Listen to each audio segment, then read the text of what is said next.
کیا یہی وہ لوگ ہیں جن کی خستہ حالت دیکھ کر تم قسمیں کھایا کرتے تھے کہ اللہ انہیں اپنی رحمت سے کبھی نہیں نوازے گا؟ سن لو، اب انہی کو کہا جا رہا ہے تم جنت میں داخل ہو جاؤ، نہ تم پر کوئی خوف ہوگا اور نہ تم غمگین ہوگے۔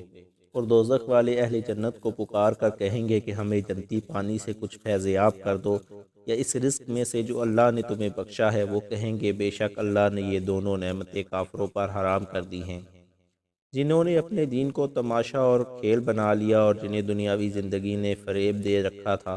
آج ہم انہیں اسی طرح بلا دیں گے جیسے وہ ہم سے اپنے اس دن کی ملاقات کو بھولے ہوئے تھے، اور جیسے وہ ہماری آیتوں کا انکار کرتے تھے۔ اور بے شک ہم ان کے پاس ایسی کتاب قرآن لائے جسے ہم نے اپنے علم کی بنا پر مفصل یعنی واضح کیا، اور وہ ایمان والوں کے لیے ہدایت اور رحمت ہے۔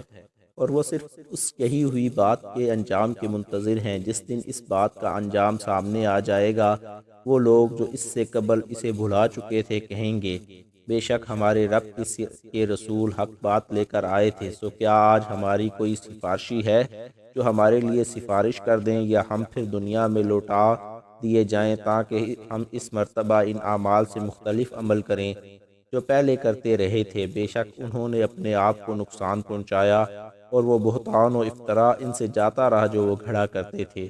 بے شک تمہارا رب اللہ ہے جس نے اس آسمانوں اور زمین کی کائنات کو 6 مدتوں یعنی 6 ادوار میں پیدا فرمایا، پھر اپنی شان کے مطابق عرش پر استوا یعنی اس کائنات میں اپنے حکم اور اقتدار کے نظام کا اجرا فرمایا۔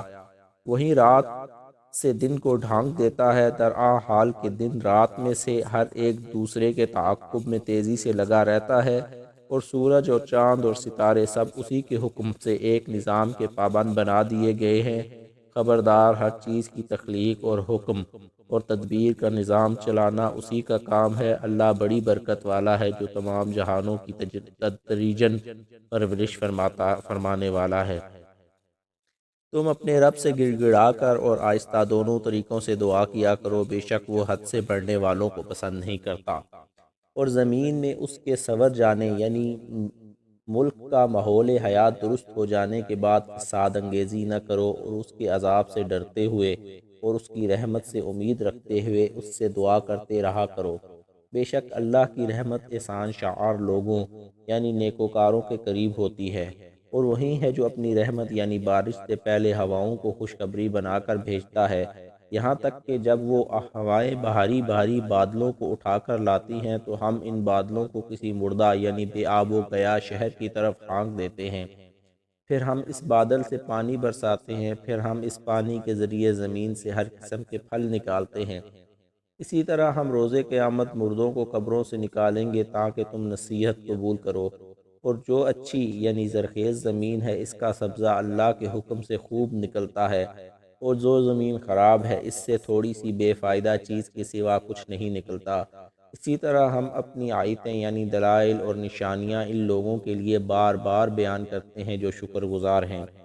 بے شک ہم نے نوح علیہ السلام کو ان کی قوم کی طرف بھیجا، سو انہوں نے کہا اے میری قوم کے لوگو، تم اللہ کی عبادت کیا کرو، اس کے سوا تمہارا کوئی معبود نہیں۔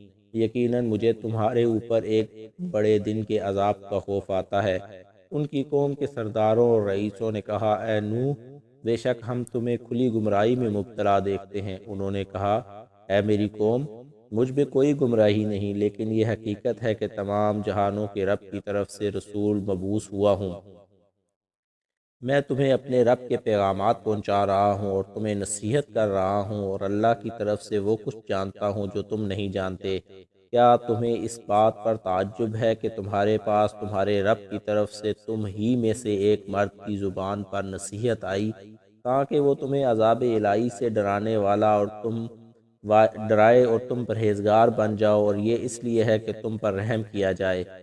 پھر ان لوگوں نے انہیں جھٹلایا، سو ہم نے انہیں ان لوگوں کو جو کشتی میں ان کی معیت میں تھے نجات دی، اور ہم نے ان لوگوں کو غرق کر دیا جنہوں نے ہماری آیتوں کو جھٹلایا تھا۔ بے شک وہ اندھے یعنی بے بصیرت لوگ تھے۔ اور ہم نے قوم عاد کی طرف ان کے قومی بھائی ہود علیہ السلام کو بھیجا۔ انہوں نے کہا اے میری قوم، تم اللہ کی عبادت کیا کرو اور اس کے سوا کوئی تمہارا معبود نہیں، کیا تم پرہیزگار نہیں بنتے؟ ان کی قوم کے سرداروں اور رئیسوں نے جو کفر یعنی دعوت حق کے مخالف اور مزاحمت کر رہے تھے کہا، اے ہود، بے شک ہم نے تمہیں حماقت میں مبتلا دیکھتے ہیں اور بے شک ہم تمہیں جھوٹے لوگوں میں گمان کرتے ہیں۔ انہوں نے کہا، اے میری قوم، مجھ میں کوئی حماقت نہیں، لیکن یہ حقیقت ہے کہ میں تمام جہانوں کی رب کی طرف سے رسول مبعوث ہوا ہوں۔ میں تمہیں اپنے رب کے پیغامات پہنچا رہا ہوں اور میں تمہارا امانت دار خیر خواہ ہوں۔ کیا تمہیں اس بات پر تعجب ہے کہ تمہارے پاس تمہارے رب کی طرف سے تم ہی میں سے ایک مرد کی زبان پر نصیحت آئی تاکہ وہ تمہیں عذاب الہی سے ڈرائے، اور یاد کرو جب اس نے تمہیں قوم نوح کے بعد زمین پر جانشین بنایا اور تمہاری خلقت میں قد و قامت اور قوت کو مزید بڑھا دیا، تو تم اللہ کی نعمتوں کو یاد کرو تاکہ تم فلاح پا جاؤ۔ وہ کہنے لگے، کیا تم ہمارے پاس اس لیے آئے ہو کہ ہم صرف ایک اللہ کی عبادت کریں اور ان سب خداؤں کو چھوڑ دیں جن کی پرستش ہمارے باپ دادا کیا کرتے تھے؟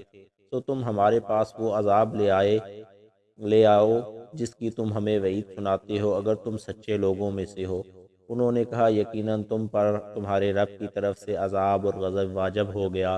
کیا تم مجھ سے ان بتوں کے ناموں کے بارے میں جھگڑتے رہے ہو جو تم نے اور تمہارے باپ دادا نے خود ہی فرضی طور پر رکھ لیے ہیں، جن کی اللہ نے کوئی سند نہیں اتاری؟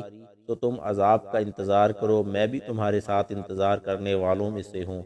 پھر ہم نے ان کو اور جو لوگ ان کے ساتھ تھے اپنی رحمت کے باعث نجات بخشی اور ان لوگوں کی جڑ کاٹ دی جنہوں نے ہماری آیتوں کو جھٹلایا تھا اور وہ ایمان لانے والے نہ تھے۔